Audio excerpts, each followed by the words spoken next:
Assalamu alaikum wa rahmatullah wa marhaba bilga' al-muslimin.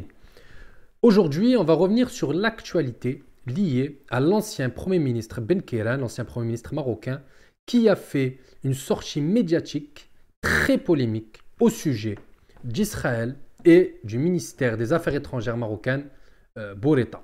Notamment en ce qui concerne la position marocaine et on va dire que pour lui, le Maroc défend l'entité d'Israël contre la Palestine. On va voir pourquoi est-ce qu'il a dit ça et est-ce qu'il a raison. Déjà, pour commencer, qui est Ben Kairan? Ben Kairan est le secrétaire général du Parti de la justice et du développement marocain. L'Adala ou Tselmiya, il a été Premier ministre. C'est une personnalité politique très importante au Maroc. C'est peut-être la deuxième personnalité la plus importante derrière Siad Hnouch. Très proche d'Erdogan en Turquie, d'ailleurs il a déjà rencontré. Très proche de certaines personnalités en Égypte, l'Ikhwan al-Muslimin. Il a toujours été opposé, son parti a toujours été opposé au rétablissement des relations entre le Maroc et Israël.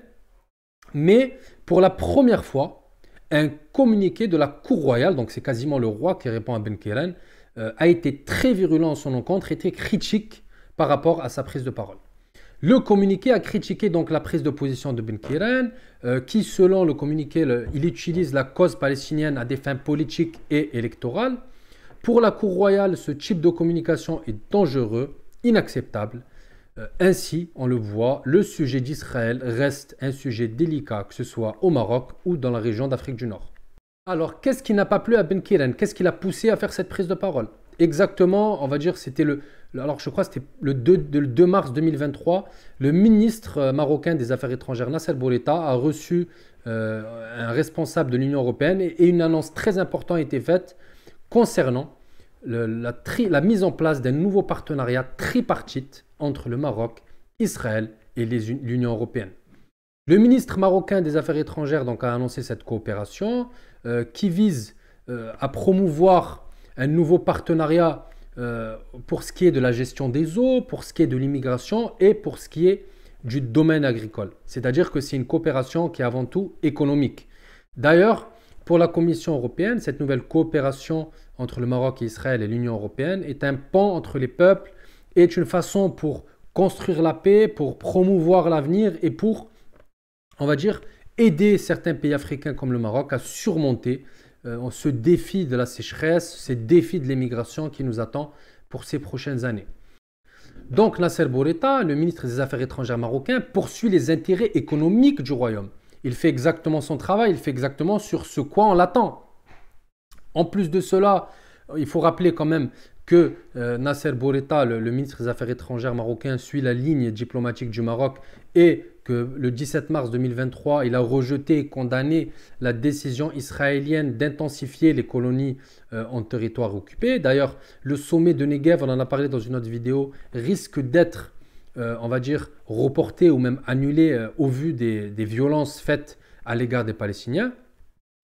Nasser Bourreta a eu un entretien téléphonique avec un responsable anglais, Tariq Ahmed, secrétaire d'État britannique chargé de l'Afrique du Nord.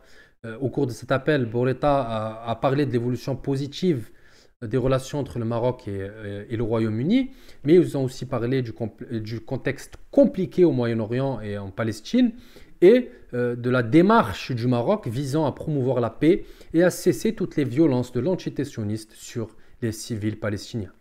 Le Maroc donc se place et reste sur sa ligne diplomatique depuis des décennies, c'est-à-dire promouvoir la création d'un État palestinien, rejeter toutes les actions unilatérales qui compromettent la paix en Palestine.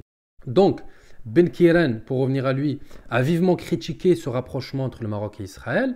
Ce n'est pas tant la position de la diplomatie marocaine et cette nouvelle coopération que Ben Kairan a critiquée, mais c'est toute la posture du Maroc et qui a été fait depuis 2020, c'est-à-dire toutes les avancées économiques, politiques qui ont été faites depuis le rétablissement des relations entre le Maroc et Israël. Cependant, la politique extérieure d'un pays, et là, dans notre exemple, le Maroc, et la diplomatie de ce pays, ne doivent pas suivre simplement une idéologie ou une prise de position basée sur des faits, mais une diplomatie efficace doit être prise à partir d'un contexte général et de la situation économique et diplomatique et politique d'un pays. Aujourd'hui, quelle est la situation de Maroc? Dans quel contexte on parle aujourd'hui en 2023? Le Maroc vit dans un monde dangereux. Le Maroc n'a pas connu de développement majeur avancé, économique, industriel, etc., social. Le Maroc reste un pays pauvre, le Maroc reste un pays faible, le Maroc reste un pays qui n'a pas d'influence importante pour aider efficacement les Palestiniens. Et c'est le même cas pour tous les pays arabes. C'est-à-dire, pour aller droit au but, la cause palestinienne, même si elle est importante de par, on va dire, l'unité islamique et de par notre solidarité que l'on a avec tous les peuples qui subissent des injustices, la cause palestinienne n'est pas la priorité du Maroc. Il y a d'autres priorités, comme le développement économique, les défis majeurs que devra surmonter la société marocaine. De plus, les rapports de force entre tous les pays du monde sont en train de changer d'une façon extraordinaire. Des nouvelles relations fortes naissent et d'autres anciennes relations fortes disparaissent. C'est pour cette raison, entre autres, que le Maroc doit revoir ses alliances, doit revoir sa politique étrangère et doit s'adapter à ce nouveau monde, à ce nouveau contexte. Et c'est dans ce nouveau contexte que l'on voit l'importance qu'a pris Israël. Israël continue son passage en force dans le monde arabe après le rétablissement des relations, les accords d'Abraham avec les Émirats, le Bahreïn, le Soudan ou même la Maghrebiya. Israël continue également sa colonisation des territoires palestiniens au vu de tous, poussé par ses victoires économiques, industrielles, poussé par son développement, poussé par ses startups numériques, par sa technologie militaire et par ses alliances anciennes avec les États-Unis et l'Europe, ses alliances nouvelles. Le Brésil et l'Inde ont de très bonnes relations, par exemple, avec Israël. Israël est le parfait exemple de ce que l'on doit faire, nous, le pays arabe. On doit construire une diplomatie forte. On doit construire des économies fortes. On doit promouvoir la technologie arabe. On doit promouvoir un développement industriel, un modèle économique. Les pays arabes ont d'autres défis à surmonter, comme la sécheresse, comme le développement économique, qui ne vient pas depuis maintenant bientôt un siècle. Les dirigeants arabes, comme Ben Keren, au lieu de faire des prises de parole sur Israël, devraient plutôt penser à des solutions pour améliorer leur pays, des solutions pour combattre la corruption, pour combattre le retard de développement de ces pays arabes.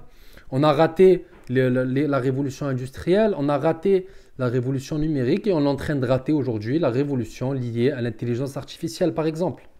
Vous l'aurez compris, ce qui a poussé le roi et le cabinet royal à critiquer cette prise de parole de Ben Keren, ce n'est pas tant le fond, car on est tous d'accord qu'il faut un État palestinien, mais c'est plutôt la forme, car les paroles de l'ancien Premier ministre de Ben Keren sont totalement déconnectées de la réalité. Barakallahu fikum, j'espère que cette vidéo vous a plu, n'hésitez pas à vous abonner, à partager. Shukran lakum, wassalamu alaikum wa rahmatullahi wa barakatuh.